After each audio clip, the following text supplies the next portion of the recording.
Good morning, students. Today we will be understanding poem number 1 from our English literature. Lines composed in a wood on a windy day, written by Anne Bronte. Let's talk about the writer first. Anne Bronte has wrote this poem under her nom de plume, Action Bell, in the month of December in the year 1842. While winter is usually depicted in poetry as a bleak season of death, through this poem, Anne Bronte describes her delight at the winter landscape. The poem is an expression of the speaker's enjoyment of the wild weather. With a sense of exhilaration, she describes the wild wind that is bringing everything to life in the wood where she is walking, and she shares with the reader her longing to witness its effect on the sea lashing against the rocks and seawall and sending up giant whirlwinds of spray. Anne Bronte, who was born in 1820 and died 1849, was the youngest of the three Bronte sisters who were writers. So here Anne Bronte, she had three, they were altogether three sisters, and she was the youngest writer. Okay, she was also, all the three of them were writers.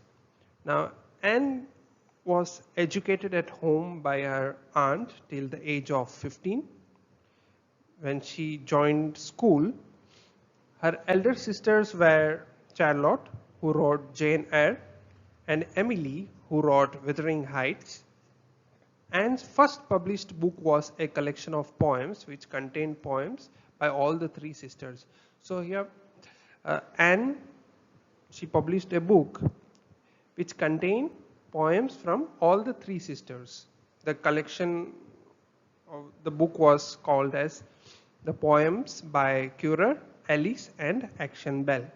So this poem, lines composed in a wood on a windy day, is wrote under the poem Action Bell, okay, which was published in 1842. Okay, now let's see and understand the poem. Lines composed in a wood on a windy day. Now, many times you must have noticed that people who are writers or authors, when they come in contact with the nature inspires them to write poems or inspires them to create new feelings, right? So here the poem, the writer is asking you what aspects of nature inspires you. When you visit the nature, does it inspire you? So let's see how Anne Bronte is inspired by the nature. Let's see the first stanza, which says, "My soul is awakened, my spirit is soaring, and carried aloft on the wings of the breeze. Around me the wild wind is roaring, arousing to capture the earth and the seas." This is what the first stanza of the poem says. Now, my soul is awakened. So here the author is saying that my soul is awakened, means it has waken up from the sleep. Okay, the speaker says that her soul is awakened. My spirit is soaring. The speaker's spirit is rising high. Soaring means rising high. And carried aloft on the wings of the breeze. Now she feels like her spirit is rising high. It is being lifted up by the breeze, carried aloft. Aloft means high in the air. So she feels like that her soul is being awakened, her spirit is rising high, which is being lifted up by the breeze. So her spirit is being lifted up by the breeze. Around me the wild wind is roaring. So when her spirit is lifted up, around her she can feel that the wild wind is roaring, arousing to rapture the earth and the seas. So the wild wind is roaring all around her. Arousing means to create, to rapture the earth and the seas. Rapture means create a feeling of extreme pleasure. Okay, rapture means a feeling of extreme pleasure and happiness. Okay, so here arousing to rapture the earth and the sea, it means that creating a feeling of extreme pleasure and happiness all over the earth and the sea. So the first stanza says, once again I'm repeating, the speaker says that her soul is awakened, her spirit is rising high, as if it is being lifted up by the breeze.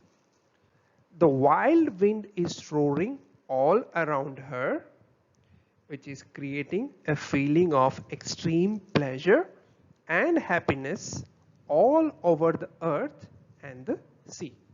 Okay, this is what the speaker wants to say through the first stanza of the poem. Now we will move toward the second one. The long withered grass in the sunshine is glancing. The bare trees are tossing their branches on high. The dead leaves beneath them are merrily dancing. The white clouds are scudding across the blue sky. Let's see the first line. The long withered grass. The long withered here can stand for dry. Okay, dry grass in the sunshine is glancing. Here in the second stanza, in the first line, the speaker is saying that the long dried grass in the sunshine is glancing. Glancing means shining. Okay, it is shining in the sunshine. Then the bare trees are tossing their branches on high. The bare trees, the trees which have shed their leaves. Okay, a tree which does not have the leaves or which has already shed their leaves, it is called as a bare tree. So here the bare tree, the speaker says that the bare tree which has already shed the leaves are tossing their branches on high.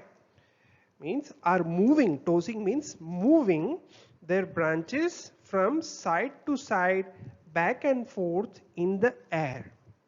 Okay, so next, the dead leaves beneath them are merrily dancing. So we can see that the bare tree, that means the tree has already shed the leaves. When the tree shed the leaves, the trees, they fall down, right? So this tree, leaves which fell down are now dead leaves. Okay, so here in the third line the speaker is saying that the dead leaves beneath them means the bare trees, the dead leaves which are lying down beneath the tree, under the tree, are merrily dancing. Merrily means happily dancing. Okay, The white clouds are scudding across the blue sky. The white clouds are scudding, means moving swiftly and smoothly across the blue sky. Scudding means moving swiftly and smoothly across the blue sky. Okay, now let's once again understand what the speaker wants to say in the second stanza. The long dry grass is shining in the sunshine. The trees which have shed their leaves are moving their branches from side to side, back and forth in the air. The dead leaves are dancing merrily beneath or under the branches. The clouds are moving swiftly and smoothly across the blue sky. This is what the speaker says from the second stanza. Now let's move towards the last stanza. I wish I could see how the ocean is lashing the foam of its billows to whirlwinds of spray. I wish I could see how its proud waves are dashing and hear the wild roar of their thunder today. Now, from the third stanza's first line, let's see. I wish I could see how the ocean is lashing. Now, here the speaker showcases a desire, okay, to see the ocean waves which are beating against the shore. The foam of its billows to whirlwinds of spray. The mass of small bubbles on top of the waves are turning into columns of spray that move round and round. She wishes that she could see that. Okay, this is what she says through these two lines. The poet wishes to see the ocean waves which are beating against the shore, and the mass of small bubbles on top of the waves are turning into columns of spray that move round and round. I wish I could see how its proud waves are dashing and hear the wild roar of their thunder today.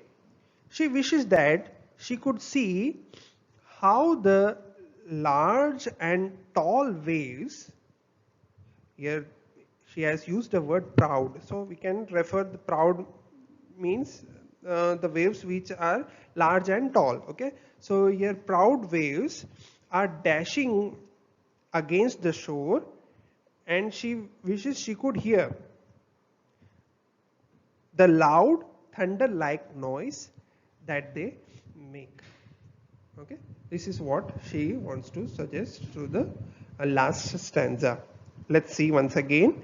She wishes that she could see the ocean's waves beating against the shore. The mass of the small bubbles on top of the waves are turning into columns of spray that move round and round. She wishes that she could see how the large and proud waves are proud or large or tall waves which are dashing against the shore, and she wishes that she could hear the loud thunder like noise that they make. I hope you understood what the speaker wants to say through this poem. Now, if you read the poem thoroughly, you will notice some figures of speech mentioned in this poem. Let's see them. Here in the second stanza, third line, if you see,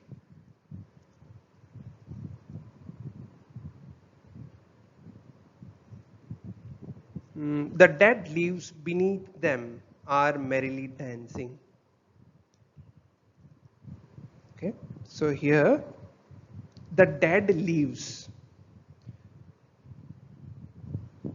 merrily dancing. So this line suggests personification. Okay. Now personification is a figures of speech, is a figure of speech. Now what is personification? When any non-living thing is given any human quality, then it is considered or it is said to be personification. Here you can see leaves are given here. Leaves here are given the human quality of dying and merrily dancing. We very well know that leaves don't die and leaves don't merrily or happily dance. But here the speaker has used the words like dead leaves and merrily dancing to express her thoughts about the leaves. Okay, so here this the dead leaves merrily dancing is personification. Okay, and also here you can see wild wind arousing to rapture the earth and the sea.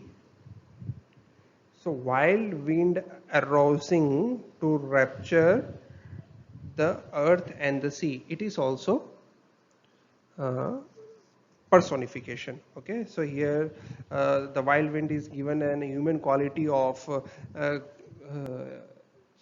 creating an extreme feeling of extreme pleasure and happiness to all over the earth and the sea. So this line in the first stanza, third line, wild wind, and the fourth line, arousing to rapture the earth and the sea, is personification. Okay, as wild wind is given the human quality of creating the feeling of extreme pleasure and happiness. Okay, as it is a non-living thing. Non-living thing is given a quality of a living thing or of a human. Okay, then um, also we can see this wild wind in the first stanza. Wild wind and the trees are tossing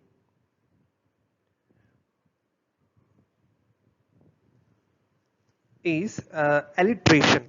Okay, now what is alliteration? Alliteration is a figure of speech in which a series of words, usually two or more neighboring words, have the same first consonant sound. Okay, however, sometimes a repetition of the sounds occur inside a word also. Now here if you can see in the first stanza, third line, around me the wild wind. So here you can see wild wind. So here now the wild and wind, this both words begin with the same consonant. Okay, so that's why here we can name it as a alliteration. Okay, so we just now we discussed that alliteration is a figures of speech in which a series of words, usually neighboring words, have the same first consonant sounds. So here this wild and wind, this both are neighboring words which have the same consonant sound W. Okay, they both are beginning with the alphabet W. Now if you see here in the second paragraph, second line, the bare trees are tossing. So trees are tossing. So trees, T and tossings T. So here these both words are beginning with the same first consonant sound. Okay, trees and tossing. So that is why trees are tossing is also a alliteration. Okay, so we through the whole poem we could find out two figures of speech. One is personification and alliteration. Okay, personification was the dead leaves merrily dancing, and the wild wind arousing to rupture the earth and the sea. And alliteration is wild wind and trees are tossing. Okay, I hope the explanation will be clear to you. The textual exercise will be sent to you through a Word file. You can copy it down in your fair book. You will also copy down the poem in a neat handwriting in your fair book. Okay, thank you.